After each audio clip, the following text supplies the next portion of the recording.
दिवाळीचं गोड खाऊन खाऊन कंटाळा आला असन तर आता दिवाळी संपली तर आता मस्त आज मटण खरड्याची रेसिपी बनवणार आहोत। मटण खरडा म्हणजे मटणाचा ठेचा असं म्हणलं तरी चालेल। तर त्यासाठी अर्धा किलो मटण घेतलंय, कांदा चिरून घेतलाय, अद्रक लसूण पण कुटून घेतली। आता एक मोठा चमचा हळद टाकून घेतली, मीठ टाकून घेतलं। मटण शिजवताना हळदीचं आणि मिठाचं प्रमाण जास्तच वापरायचं। आता हळद आणि मीठ याला चोळून चोळून चांगली लावून घ्यायची पिसायला मटणाच्या। नंतर आपण इकडं कुकर गरम करायला ठेवलंय, त्याच्यामध्ये आता 3 पळ्या तेल टाकून घ्यायचं। मटण म्हणलं की तेलाचं प्रमाण जास्त लागतं। आणि आता कांदा कट केलेला टाकून घेऊ। तर कांद्याला थोडंसं परतून घ्यायचं। तर अशा छान छान रेसिपीसाठी आपल्या चॅनलला नक्की सबस्क्राईब करीत जा, तुम्हाला जर आवडत असतील तर रेसिपी पण। आणि मला वाटतं 2-3 दिवसापूर्वी माहेरचा व्हिडिओ जो टाकला होता ब्लॉग मी, तो सगळ्यांनाच आवडला, बरेचसे व्ह्यूज आले त्याला। आणि आता आपण अद्रक लसूण टाकून घेतली। कांदा थोडासा परतल्यानंतर अद्रक लसूण परतली की लगेच याच्यामध्ये मटण टाकून घ्यायचं।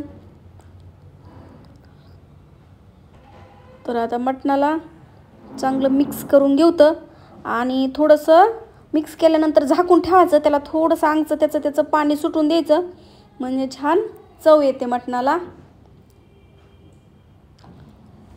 तर आता याच्यावर आपण प्लेट झाकून ठेवतं आणि इकडं पाणी पण गरम करायला ठेवलंय। तर थोडंसं पाणी सुटलं की अजून हलवून घेऊ त्याला, असं पाणी सुटल्यासारखं होतं।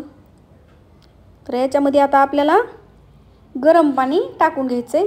चांगलं पाणी उकळून घेतलंय गरम। तर गरम पाणी टाकून घेतलं, आता टोपण लावून याला शिजवून घेऊत आपण।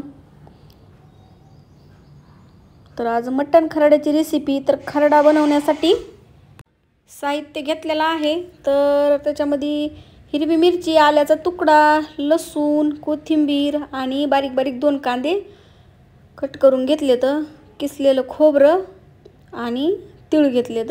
तर याला आता भाजून घ्यायचंय। कढई गरम करायला ठेवली, कढईमध्ये तीळ आणि खोबरं भाजून घ्यायचं लालसर।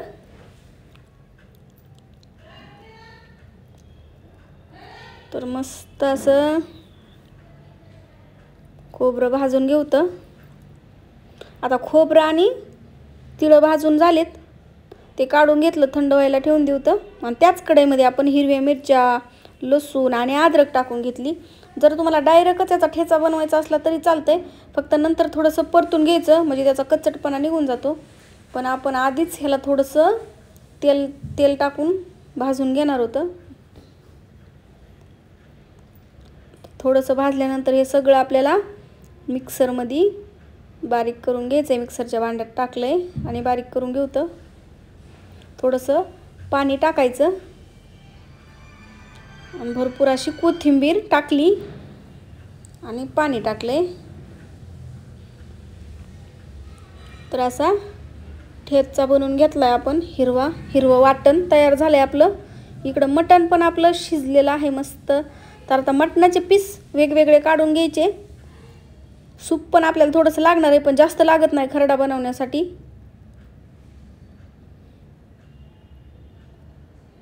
तर आता त्या कढईमध्ये आपण तेल टाकून घेऊ।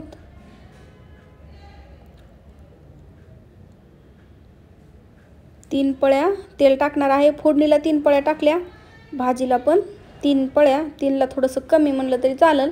कट केलेला कांदा टाकून घ्यायचा, कांदा परतून घ्यायचा।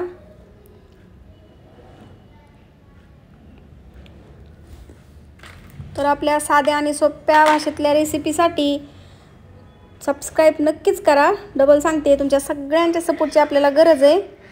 कारण की जे रेसिपी असतात साध्या आणि सोप्या भाषेतल्या, मी ते टाकीतच असते रोज। तुम्हाला आवडत असतील तर नक्कीच कमेंट करून सांगा।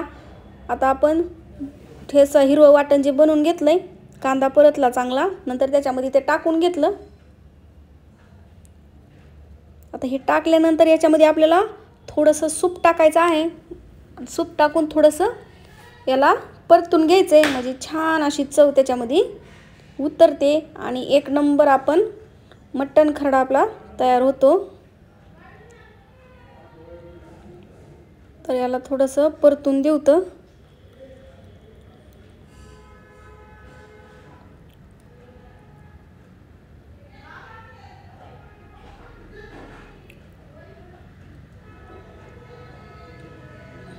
चांगलं परतलं, तेल चुटचुटायला लागलं की लगेच याच्यामध्ये मटण टाकून घेतलं. आता याला चांगलं मिक्स करून घ्यायचं. मस्त आपला झणझणीत असा मटण खरडा तयार आहे. तरी मिरच्या भरपूर तिखट असल्यामुळं थोड्याशाच घेतल्यात. थोडंसं याला झाकून ठेवू, म्हणजे पूर्ण वाफ त्यातली त्यातमध्ये मस्त अशी चवदार मटण खरडा होतो. बघू शकता, एकच नंबर मटण खरडा तयार आहे. तर नक्कीच आवडला असेल तर तयार करा आणि कसा झाला कमेंटमध्ये नक्कीच सांगा. तर मस्त अशा प्लेटमध्ये काढून घेऊ तर मटण खरडा. बघू शकता, दिसायला एक नंबर आणि खायला तर त्याच्यापेक्षा जबरदस्त अशी चव असणारा हा मटण खरडा. तर अशाच साध्या आणि सोप्या भाषेतील रेसिपीसाठी नक्कीच सबस्क्राईब करा. धन्यवाद.